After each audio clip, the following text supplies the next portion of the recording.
Joining us now is superstar. I'm going to give you superstar status.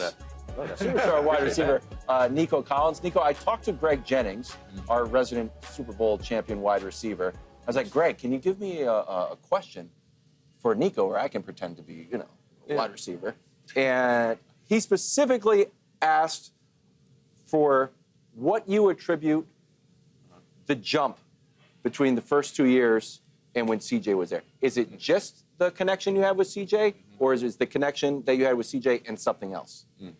Both. I feel like the connection I had with CJ and something else. I feel like that was when CJ came in the draft class we picked, it was a spark that we needed in the facility, in the building. And I feel like once he came, it was that momentum change that we needed. And we got Demeco as the head coach and then Bobby as the OC. I feel like it was that.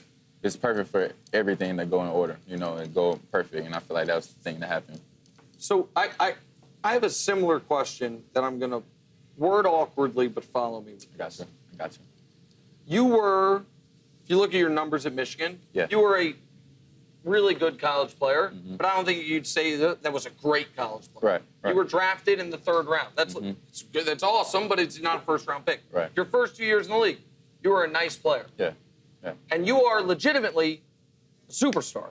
And it happened, like Wild said, year 2 to 3, then got paid like a star. This year, on a per-game basis, you could argue was even better. You missed some time with hamstring. Yeah. So my question is this. Were you surprised? And if not, why, what do you, aside from the CJ part of it, attribute you being a nice player at multiple levels to being a great player in the pros? I feel like I already knew what I was capable of doing. I feel like for me, just coming after my first 2 years, I was dealing with injuries. I kept having, groin strains, little small injuries that was keeping me off the field. I feel like those injuries was really preventable, really things I feel like I can control. And I feel like after my 2nd year, I got hurt. I was like, man, I'm tired of missing games. I want to be out there with my teammates, man, on the field. And I took my recovery, I took my body and my preparation, on a whole new level. I was asking guys, like Brandon Cooks, Chris Conley, veterans like that I had in the receiving room, my previous years. Asking guys, like, how do they go about their body? How do they go about, being so, good and feeling good every day? You know what I'm saying? Like, while I'm aching as a rookie, I'm like, yo, how are you still out here just running? It's week 10, you running fast, you're looking good. Just really they're just saying, like, your body, you got to find a routine, you got to find something that works for you. And I feel like after my 2nd year, I found that. I found the routine that works for me. I started doing Pilates, little yoga, really just... Pilates works. Yeah, it does. It looks silly, but it works. It does. They really work the small muscles. And I feel like those small muscles really, the muscles you really need the most, especially on the back end of the season when you're not working out as much as you were during off season. You still need the small muscles, so that's why I started doing a little Pilates and a little yoga. And I felt like that was my ticket, man. I feel like that kind of helped me out. It made me stronger.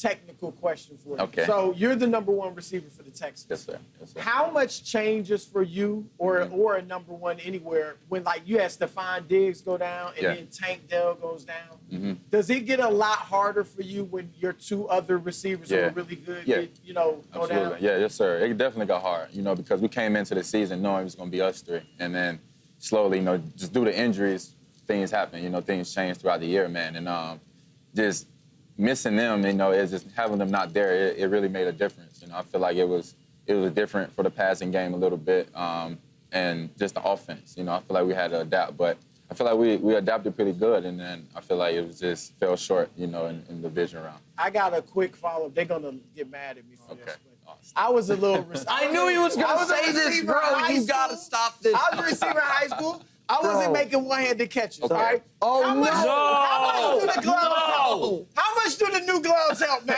You see everybody making one-handed Every catches. time we show a highlight, he's like, the I'm gloves. just saying, That's right? the gloves. Right. It might be the gloves. It might be the gloves.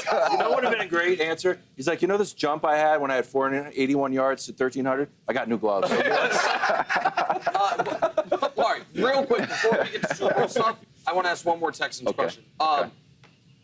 Tell us something about Demeco Ryans. Demeco Ryans, man. He's a player coach. I feel like he's a coach that we all can relate to. He was a leader. He was a captain for the Texans. I feel like since since he got there, man, we all can relate to his messages and relate to how he's coaching, you know, because he was once sitting in our seats, you know, at the same facility, you know, and just, you know, learning, you know, being a great teammate and player. And I feel like the message he gives us is be relentless, play for one another, and just have a swarm mentality about it. And I feel like since day one he came in, man, we've been bought into the message.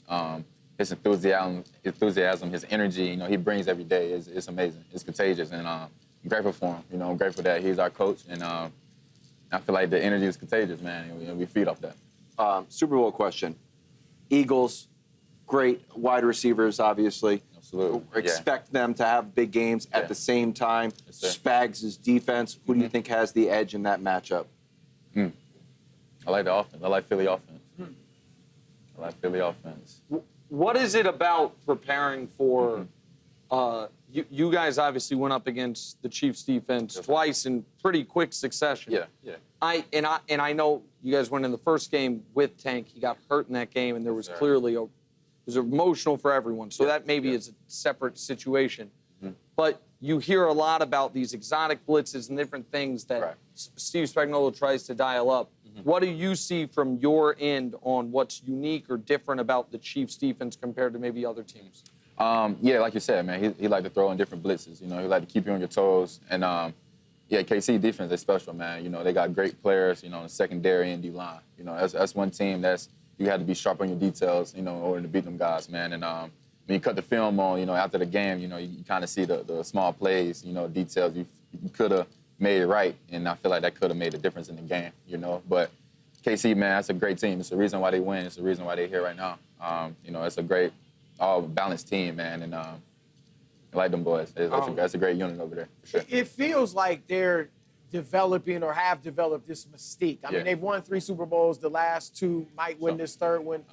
That even when you play them, it's more than just we're playing physically. Like, you have to get over a hurdle in your mind that can we beat them? What is that like if it does exist? That's a real thing because, you know, in order to get to, you know, the Super Bowl here, you got to go through teams like that. You got to go through KC. You got to go through Philly. You got to go through Buffalo, you know, the Ravens. You know, teams like that's playoff caliber teams, you know. So I feel like in order to get there, you got to go through teams like that. You know, those teams have been successful up to this point, man. You know, it's a great team. So I feel like in order to beat them, you got to come to play. You know, you got to be sharp on your details. Can't have no mistakes.